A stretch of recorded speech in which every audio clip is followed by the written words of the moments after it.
Bonjour, je suis le Père Olivier de la Koinonia Jean-Baptiste, une communauté qui appartient à l'Église catholique. Et aujourd'hui, je voudrais t'encourager, vous encourager dans cette situation que nous sommes en train de vivre. Hier, à peine après que nous avons appris l'état d'urgence déclaré ici en Suisse, nous avons prié notre communauté et durant la prière, le Seigneur nous a donné une parole qui m'a touché profondément et que je voudrais partager avec vous aujourd'hui. C'est une parole du livre de l'Exode au chapitre 14, dès le verset 10. Et c'est une parole vraiment d'encouragement, une parole parce que Dieu veut parler aujourd'hui à notre cœur. Et donc, dans le livre de l'Exode, c'est le peuple d'Israël qui est en train de sortir de l'Égypte. Et au verset 10, il est écrit comme Pharaon approchait, les Israélites levèrent les yeux, et voici que les Égyptiens les poursuivaient. Les Israélites eurent grand peur et crièrent vers Yahvé. En fait, ils se trouvaient dans une situation où leur vie était en danger. Et ils voient ces Égyptiens qui les poursuivaient.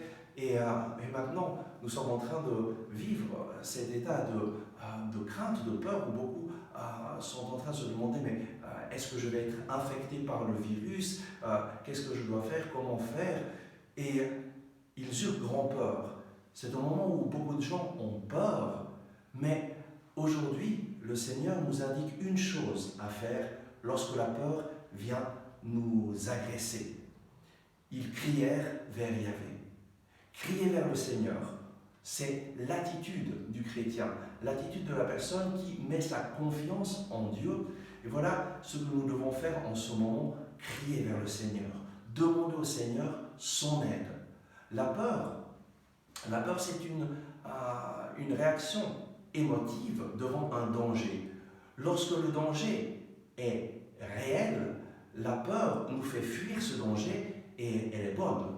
Lorsque le danger n'est pas réel, par exemple, la peur de parler en public, on a peur de s'exprimer, on pense qu'on ne va pas bien parler, que les autres ne vont pas penser mal de nous, le danger en fait n'est pas réel. Et très souvent, on fuit de situations qui ne sont pas de danger, et la peur nous empêche de réaliser ce que nous devrions faire. Mais là, le danger était réel. Le danger du coronavirus est réel. Et actuellement, nous avons une situation où les autorités nous ont demandé vraiment de prendre toutes les précautions. Et donc, c'est fondamental que nous écoutions ces précautions et que nous suivons ces précautions. Ils crièrent vers Yahvé. Certains dirent à Moïse, « Manquait-il de tombeaux en Égypte que tu nous as menés mourir dans le désert? Que nous as-tu donc fait en nous faisant sortir d'Égypte? Ne te disions-nous pas en Égypte, laisse-nous servir les Égyptiens, car mieux vaut pour nous servir les Égyptiens que de mourir dans le désert. » Et là, on voit que certains se rebellent contre Moïse et commencent à critiquer les décisions. Ça, c'est l'attitude la pire que nous puissions prendre. Maintenant, commencer à critiquer les autorités, à dire que c'était trop tard quand ils ont pris ces décisions, c'est une attitude qui ne porte rien de bon. C'est une attitude qui permet seulement à l'ennemi de nous attaquer et de créer plus de division. Il est temps vraiment de mettre notre cœur à suivre le Seigneur de tout notre cœur et à nous laisser vraiment guider. Et si le Seigneur a mis une autorité pour notre pays, soyons confiants et mettons tout en œuvre pour pouvoir respecter ces mesures. Moïse dit au peuple, « Ne craignez pas ». Et voilà le message que je veux vous donner aujourd'hui. Ne craignez pas. Tenez ferme et vous verrez ce que le Seigneur va faire pour vous sauver. Ne craignez pas, c'est la première attitude. La peur n'est pas bonne conseillère, mais tenez ferme. Tenez ferme dans quoi? Tenez ferme dans ces mesures qui nous ont été données, vraiment de ne pas sortir voir des gens, de ne pas nous regrouper. Pourquoi? Parce que ce virus se transmet comme la grippe. Et c'est un virus qui se transmet très facilement. Et il y a déjà en Italie, on a vu que très souvent, il se transmet à travers des personnes qui sont asymptomatiques, donc des personnes qui ne se rendent même pas compte qu'elles ont le virus, et il se transmet à des personnes.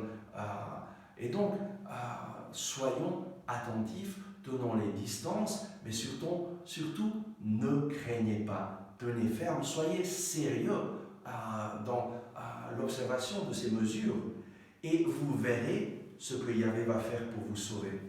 Je crois fermement que le Seigneur va intervenir dans cette situation, et il va intervenir lorsque le peuple de Dieu lève la voix vers le Seigneur et lui demande d'intervenir d'une façon surnaturelle. Le Seigneur va aussi utiliser les docteurs, il va utiliser tout le personnel soignant, il va utiliser les rechercheurs. Dieu nous a donné l'intelligence, et je crois fermement qu'il va intervenir dans cette situation. Et Moïse continue en disant: les Égyptiens que vous voyez aujourd'hui, vous ne les reverrez plus jamais. Et je voudrais proclamer ce coronavirus qui effraie beaucoup de monde aujourd'hui, il va disparaître. Et il va disparaître bientôt lorsque le peuple de Dieu élève la voix vers le Seigneur. Lorsque nous nous mettons à prier, le Seigneur répondra à nos prières et utilisera les personnes, utilisera les moyens que lui désire, et nous demandons une intervention surnaturelle pour que ce virus disparaisse complètement. Yahvé combattra pour vous. Et ça, c'est la promesse du Seigneur. Yahvé, Dieu combattra pour toi. Aujourd'hui, je t'invite à mettre ta confiance dans le Seigneur. Dieu combat pour toi. Dieu est de ton côté. Pourquoi? Parce qu'il t'aime. Dieu a un projet pour ta vie. Il t'a créé pour une raison. Il a un plan merveilleux pour ta vie, et il désire que tu sois une personne qui encourage les autres en ce moment.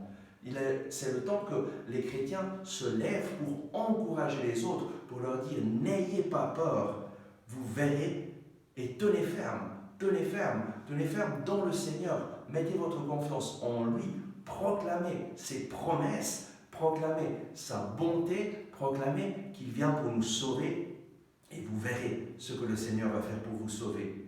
Yahvé combattra pour vous, vous n'aurez qu'à rester tranquille. Ça, c'est la conclusion de Moïse. Vous n'aurez qu'à rester tranquille. Ça ne veut pas dire ne rien faire. Rester tranquille, c'est se mettre dans la paix du Seigneur. Jésus dit: n'ayez pas peur. Je vous laisse ma paix. Je vous donne ma paix. Non pas comme le monde la donne. La paix du Seigneur n'est pas une paix, laisse-moi en paix, mais c'est une certitude que le Seigneur est avec moi dans mes difficultés, dans mes problèmes, et lui a soin de moi. Et je voudrais te dire aujourd'hui: n'aie pas peur, mets ta confiance dans le Seigneur, et ancre-toi, reste tranquille dans les promesses du Seigneur. C'est le moment pour nous de nous mettre à lire la parole de Dieu, à lire les promesses de guérison du Seigneur, les promesses de santé que le Seigneur nous donne dans sa parole, à les proclamer pour notre propre vie, parce que lui, le Seigneur, t'aime d'un amour sans fin, et il va te bénir, il va te protéger. Et je t'invite aujourd'hui à proclamer des proclamations de foi et à lui dire: merci Seigneur Jésus parce que tu es avec moi. Merci Seigneur Jésus parce que tu me protèges. Je t'accueille, tu es mon sauveur, tu es mon Seigneur. Je ne crains rien parce que tu es avec moi. Et je crois que tu vas me donner la victoire dans cette situation. Je crois que tu vas protéger les miens, ma famille, mes amis, et je veux marcher avec toi, Seigneur. Je veux marcher dans ta protection surnaturelle, et je proclame qu'en toi, Seigneur, je n'ai aucune crainte. Amen. Le Seigneur te bénit, le Seigneur te remplit de sa présence, et il t'accompagne. À tout bientôt.